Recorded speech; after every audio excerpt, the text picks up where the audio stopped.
Gauthier Lebret, nouveau record d'audience historique sur CNews. 100% politique a battu un record d'audience pour l'édition menée par Gauthier Lebret ce lundi 2 juin 2025 sur CNews. Les violences en marge de la finale de la Ligue des Champions ont fait l'objet de débats. À exactement 21h07, Gauthier Lebret a pris en main une nouvelle édition de 100% politique ce lundi 2 juin 2025 sur CNews. Après un bref sommaire dans lequel le journaliste a indiqué que l'émission serait pleinement consacrée aux violences en marge du sacre européen du PSG, les chroniqueurs ont été présentés sur le plateau. Jean-Claude Dacier, André Berkoff, Éric Ténier et l'avocate Najwa El Haïté ont été rassemblés.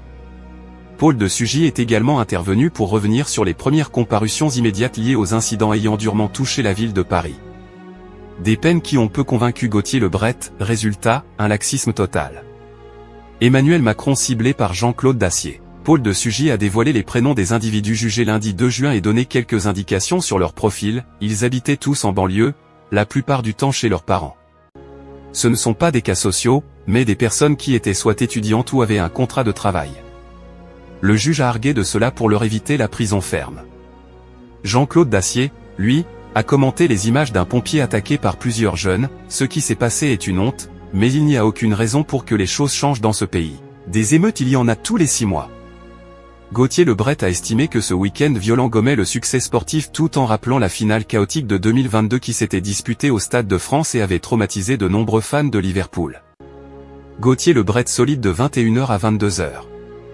Dans la foulée, Jean-Claude Dacier a repris le parole en ciblant Emmanuel Macron. Il y a un homme à qui je reproche de n'avoir rien vu ou de ne rien avoir voulu voir, c'est le président de la République. Dans ce pays, il n'y a pas un événement de football représentant un intérêt national qui ne se termine pas comme ça.